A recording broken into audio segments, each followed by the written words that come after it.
Bonjour tout le monde. Aujourd'hui, pour la 100e vidéo de la chaîne, j'ai décidé de vous proposer quelque chose d'un petit peu spécial. Cette semaine, j'ai perdu de l'argent en passant une commande vraiment bizarre et je suis allé sur le terrain pour vous. On va parler du cours légal quand la monnaie de Paris est aux manettes. Évidemment, à la fin de la vidéo, on prendra quand même un petit peu de recul sur tout ça. 100 vidéos. Et ça tombe pile poil la semaine où la chaîne dépasse le 1 million de vues. Je sais que je me répète, mais merci. Merci à tous. Allez, je ne vous fais pas mariner inutilement, voilà ce que j'ai acheté. Le petit sachet en papier sur lequel vous avez cliqué pour voir cette vidéo, il contenait bien cette pièce, je l'ai vraiment acheté. Pour ceux d'entre vous qui ont la chance de ne pas savoir ce que c'est, restez comme ça quelques secondes de plus et profitez bien de cette ignorance qui sera hélas trop courte. Pour les habitués de la chaîne, comment est-ce que je peux, moi, me retrouver avec cette pièce-là sur mon bureau? Revenons un petit peu en arrière pour comprendre. Il y a 2 semaines, je vous ai proposé une nouvelle version de ma vidéo sur la prime. Elle a reçu un excellent accueil et je vous en remercie. Pour ceux d'entre vous qui l'auraient raté, je vous remets le lien en description et aussi ici en haut à droite. À la fin de cette vidéo sur la prime, j'ai mis en garde contre une certaine catégorie de produits, les pièces frappées par la monnaie de Paris. Et ceci pour une raison très simple, je considère qu'on peut acheter de l'or ou de l'argent pour beaucoup moins cher. En dessous de cette vidéo, j'ai eu beaucoup de commentaires qui enfonçaient le clou vis-à-vis de la monnaie de Paris, mais également quelques-uns qui, tout en admettant que c'était assez cher, trouvaient quand même un intérêt à ces pièces. Je remercie beaucoup les personnes qui ont posté ces commentaires, ça m'a donné à réfléchir sur le concept de valeur faciale, et grâce à vous, je peux proposer cette vidéo aujourd'hui, et j'en suis très heureux. Bon, grâce à vous, j'ai aussi cette pièce-là, et j'en suis moins content, mais c'est pas grave. Alors, quel était l'argument soulevé ? Je résume en quelques mots. Pour la prime élevée, ce n'est pas grave puisque la valeur faciale de la pièce, 20 € ici, nous garantit de ne jamais perdre d'argent. En somme, cette pièce de 20 € serait juste une meilleure forme du billet de 20 €. Au moins, ça c'est pas du papier. Il y a un petit peu de métal derrière ces 20 €, ce qui est tout à fait vrai. Avoir des pièces comme celle-ci pourrait donc servir à stocker des euros. Plutôt que de garder des billets chez vous, vous gardez des pièces comme ça. Elles sont libellées en euros, donc on peut les utiliser pour payer n'importe où. Elles ont cours légal. Et on a du métal précieux, alors que dans le cas des billets, on n'a que du papier. En théorie, ça se tient tout à fait. D'une part, je suis tout à fait d'accord pour dire qu'il faut avoir chez soi une petite réserve d'euros. Et d'autre part, vous le savez depuis le temps, j'ai un faible pour les métaux précieux. Associer les deux, l'idée a tout pour me plaire a priori. Donc j'ai décidé de creuser le sujet. Pour que ça fonctionne, il y a 2 conditions. Déjà, on doit pouvoir acheter les pièces pour leur valeur faciale, et ensuite on doit effectivement pouvoir utiliser ces pièces pour payer. On va examiner tout ça ensemble. D'abord évidemment, si on prévoit de payer avec, on ne doit pas acheter plus cher que la valeur faciale. C'est le cas pour la 20 € qui est vendue 20 €. Mais si on prend l'exemple de la 1000 € or qui vient de sortir, une fois passée la promo de lancement, elle sera vendue non pas 1000, mais 1090 €. Ça fait quand même 9% de perte sèche et virtuellement aucun espoir de gain vu la prime phénoménale. Admettons qu'on se limite aux pièces vendues à leur valeur faciale. On ne subit pas de perte dans ce cas-là. Alors si, il y a les frais de port. Plus de 6 € pour une pièce à 20 €, ça fait mal je trouve. Mais je me dois, pour être parfaitement honnête, de rappeler qu'on peut acheter les pièces directement à la monnaie de Paris, à la boutique du musée. Qu'on peut aussi diluer les frais de port en passant une commande plus grosse, et que, à la monnaie de Paris, les frais de port sont offerts assez rapidement, des 150 ou 200 € de commande, si je ne dis pas de bêtises. Donc je conclus cette partie, on peut effectivement se procurer auprès de la monnaie de Paris des pièces sans dépenser plus que leur valeur faciale. Encore heureux, vous me direz, vu ce qu'elle coûte à produire. Point numéro 1, validé. On passe au point numéro 2. Est-ce qu'on peut vraiment payer avec une pièce comme celle-ci? Tout de suite après l'avoir reçue, je suis allé promener un petit peu ma pièce de 20 €. J'ai fait plusieurs magasins, en essayant de varier au maximum. Habillement, bijoux, alimentaires, bricolage, équipement, de la petite boutique à l'hypermarché, j'ai passé 1 heure à poser cette question. Si je vous devais 20 €, est-ce que vous accepteriez ça en paiement? J'ai commencé par aller à l'accueil d'un hypermarché. La personne très sympathique à qui je pose la question me dit qu'elle ne sait pas. Elle appelle la caisse centrale.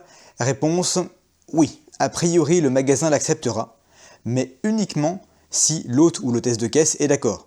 Les employés du magasin ont donc toute latitude pour refuser, ce que je trouve parfaitement normal, face à des moyens de paiement, disons, peu courants. Ensuite, comme il y avait une bijouterie en face, je suis allé y faire un tour. Les vendeuses s'y sont mises à deux, ont reconnu l'argent immédiatement, mais refus catégorique. Je ne peux pas payer avec ma pièce. J'ai continué dans un magasin d'habillement pour enfants, refus immédiat. Grande surface d'électroménager, refus sans appel. Je suis allé demander chez un coiffeur, pareil, refus immédiat. Mais le patron me recommande d'aller à la poste, en me disant qu'ils pourront me renseigner. Je pars donc pour la poste. En chemin, je m'arrête dans un magasin de jeux vidéo où on refuse catégoriquement ma pièce. J'arrive au centre de tri de la poste, là où j'ai l'habitude d'aller retirer mes colis et mes recommandés. Les deux agents présents ne connaissent pas la pièce, mais identifient sa provenance. Et ne l'accepteront pas en paiement, bien sûr. Je dois aller dans un bureau de poste avec un guichet de la banque postale. Je soupire, mais bon, je suis là pour vous, alors je continue. En route, je m'arrête demander dans une grande surface de bricolage. L'hôtesse de caisse ne sait pas me répondre, elle appelle le directeur du magasin. Le directeur du magasin appelle la comptable du magasin, qui ne sait pas trop non plus. Finalement, ce sera oui, parce que le directeur est collectionneur et qu'il a pour habitude de garder ces pièces-là. J'arrive à la poste, l'agence avec banque.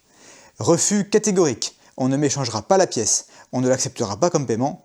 Je demande pourquoi et apparemment la poste ne reprend que ce qu'elle vend. Les modèles Harry Potter, par exemple, distribués par la poste, seraient acceptés. Mais ma pièce, toujours pas. J'abandonne. Je passe prendre du pain et je rentre chez moi. À la boulangerie, tant qu'à faire, je demande à la patronne. Et à ma grande surprise, elle accepte presque immédiatement. Elle les collectionne elle aussi, et a reconnu la provenance immédiatement. Donc, à moins de tomber sur quelqu'un qui connaît déjà la pièce, ce qui est rare, et qui soit en position de décision dans son commerce, le directeur de la grande surface, la patronne de la boulangerie, vous avez très peu de chances de pouvoir payer avec ces pièces-là. J'ai demandé également par mail dans ma boutique locale de métaux précieux. Le gérant m'a répondu qu'il accepterait la pièce en paiement sous réserve que sa banque la reprenne. Oui, c'est ça le problème en général. Les commerçants ont peur, peut-être à juste titre, de ne pas pouvoir se faire reprendre la pièce par la banque. Quand on met toutes les pièces dans la machine, la machine, elle ne reconnaît pas ça. La boutique de métaux précieux rachèterait également cette pièce, mais pour son poids en argent, ce qui serait catastrophique, puisqu'il n'y a pas beaucoup dedans. Le gérant me dit donc qu'il recommande à ses clients, dans ce cas-là, de déposer tout simplement la pièce à la banque. Alors, j'avoue que je ne suis pas allé jusque-là. Dans ma banque qui n'a pas de caisse, déposer une pièce aussi exotique s'annonçait voué à l'échec. Peut-être l'avez-vous déjà fait. Si c'est le cas, dites-moi en commentaire comment ça s'est passé. Je remercie chaleureusement toutes les personnes qui m'ont répondu ce matin-là, même s'il y a très peu de chances que l'une d'entre elles voie cette vidéo un jour. J'ai été très bien reçu, et malgré les réponses négatives, c'était une matinée assez amusante. Donc, condition numéro 2 sur la liquidité, je ne valide pas. On ne peut pas payer avec ces pièces-là, à moins d'avoir de la chance. Et encore, j'ai utilisé la pièce qui présentait le moins de risques. Valeur faciale de 20 €, la plus faible, une prime raisonnable. Enfin, quand je dis raisonnable, façon de parler, disons que ce n'était pas la plus élevée. Imaginez le même scénario pour la 1000 € or qui vient de sortir. Je ne suis pas certain qu'en caisse au supermarché, beaucoup de monde veuille bien prendre le risque. Peut-être que j'ai pas eu de chance. Je ne remets pas du tout en cause la bonne foi de ceux qui ont posté les commentaires. Et je ne dis pas du tout que c'est impossible de se débarrasser de ce genre de pièces. Je dis juste que payer avec ça, c'est plus facile à dire qu'à faire. Élargissons maintenant un petit peu le débat, si vous voulez bien. Une pièce en général, il y a 3 prix qui la caractérisent. La valeur du métal, la valeur faciale, c'est ce qui est marqué dessus, et le prix auquel elle est en vente. La pièce d'investissement classique, elle ressemble à ça. Vous avez la valeur du métal, plus la prime, qui donne au final le prix de vente. Mais la valeur faciale, elle est toujours dérisoire en comparaison. Et selon que la prime est plus ou moins élevée, le prix varie. Mais si la valeur faciale est supérieure au prix du métal, qu'est-ce qu'on a devant les yeux ? Oui, on a une pièce de circulation. Ma pièce de 1 € ici, elle ne contient pas pour 1 € de métal. Pas encore, ça pourrait venir. Je peux donc l'utiliser pour l'instant sans regret pour sa valeur faciale. Et c'est ce que je ferais si elle ne me servait pas de temps en temps pour mes vidéos. Ce qui me gêne à la monnaie de Paris, c'est que je ne comprends pas. Je ne sais pas vraiment ce que j'achète. On vient de le voir, quand la valeur faciale est largement au-dessus de la valeur du métal, c'est une pièce de circulation. Mais c'est incohérent. Ces pièces-là, elles ne circulent pas. Beaucoup d'indices pointent alors vers la collection. Le positionnement marketing, les tirages limités, Pas très limité, hein, mais limité quand même. Et le niveau de prix, ça oui, me font penser à de la collection. Mais quand je vois ce que je reçois, franchement, ça fait pas rêver. Alors oui, la pièce est vendue comme étant de qualité courante. J'imagine bien qu'ils ne les font pas tourner avec des cailloux dans un sèche-linge exprès pour les abîmer. Mais je ne suis pas content de l'état de ma pièce, que j'ai pourtant payé cher. La pièce était très bien emballée, mais je vous laisse quand même admirer ces photos des chocs et rayures qui étaient présents partout lors du déballage. En plus de ça, le poids est carrément juste, hein. Pour une pièce neuve, on attend un petit peu de marge quand même. Je n'ai jamais vu une once moderne en dessous du poids. Allez, pour rigoler un petit peu, vous préférez laquelle? L'American Silver Eagle à gauche, dans un état presque parfait, ou cette magnifique 20 € épi de blé en argent, tout abîmée alors qu'elle est neuve? Vous préférez celle-là, celle de gauche? Bah moi aussi. L'American Silver Eagle, c'est la pièce en argent de l'US Mint, ultra connue, hein, qui est la plus frappée au monde. Si je l'ai choisie aujourd'hui, c'est parce qu'elle est célèbre pour sa prime très élevée en ce moment, 42%. Si vous n'avez pas l'habitude de ces chiffres, bah je vous le dis, hein, c'est énorme. Beaucoup de monde renonce à en stacker à cause de ce prix très élevé. Eh bien mon petit épi de blé là, il est vendu avec une prime de 66%. Pour une pièce en argent 900 millième seulement, en mauvais état, c'est vraiment cher. Et une incohérence supplémentaire pour la route. La valeur faciale est fixée arbitrairement par la monnaie de Paris. Soit. Ils ont ce privilège, on ne va pas leur reprocher de l'utiliser. Mais elle n'est même pas proportionnelle au poids. Il vaut beaucoup mieux avoir 5 pièces comme celle-ci de 20 € que une seule de 100 €.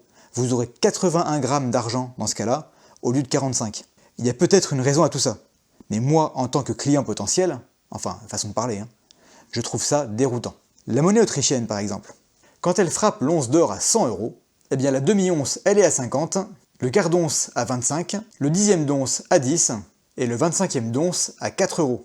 Aucune surprise. À la monnaie de Paris, on a la fameuse 100 € argent à placer à côté d'une 50 € or d'un quart d'once. Bon, je vous laisse faire les calculs pour voir un petit peu le grand écart entre les deux. Je finirai sur cette remarque. Quand je stocke des euros, c'est pour me protéger d'une défaillance bancaire temporaire. Quand j'achète de l'or, c'est pour me protéger d'une baisse de l'euro. Pour moi, ce sont deux objectifs complètement différents. Pour remplir ces objectifs différents, j'ai besoin d'actifs différents. Des billets papier d'un côté pour les euros. Pourquoi des billets papier? Parce que tout le monde les connaît, tout simplement. Si l'or est en baisse, la monnaie papier sera acceptée sans problème. En ce qui concerne l'or, j'en veux naturellement le plus possible pour mon argent, sans mauvais jeu de mots. Je cherche donc des primes raisonnables. Avoir des pièces comme celle-ci, que ce soit en or ou en argent, pour moi ce n'est efficace ni dans un sens, parce qu'elles sont quasiment impossibles à écouler, ni dans l'autre. J'aurais pu, pour 20 €, avoir beaucoup plus d'argent. L'épisode d'aujourd'hui nous rappelle que la monnaie fiduciaire qu'est l'euro repose en effet sur la confiance. Fiduciaire, ça veut dire qu'il repose sur la confiance. Si les gens ont confiance dans le papier parce qu'ils le connaissent bien, alors je veux du papier moi aussi. Pas trop bien entendu, mais un petit peu quand même. Ne pas en avoir et tout stocker en or serait une erreur grave, peut-être encore plus grave que de ne pas avoir d'or du tout. Conclusion, je ne pense toujours pas que ces pièces-là, en or ou en argent, quelle que soit leur valeur faciale, soient une bonne idée. Bien entendu, ce n'est que mon avis et j'accepte volontiers que d'autres ne soient pas d'accord. Si vous avez compris la logique qu'il y a derrière ce positionnement de la monnaie de Paris, dites-le moi dans les commentaires. Et si vous connaissez quelqu'un à la monnaie de Paris, ça m'intéresserait vraiment de pouvoir leur poser ces questions et d'avoir leurs réponses plutôt que mes suppositions. Après tout, c'est une entreprise qui réussit à vendre avec une marge bien supérieure aux autres. Donc ils sont clairement plutôt malins. Allez, ce sera peut-être pour la 200e vidéo. En attendant, soyez prudents dans vos investissements, mais sans oublier de rester curieux.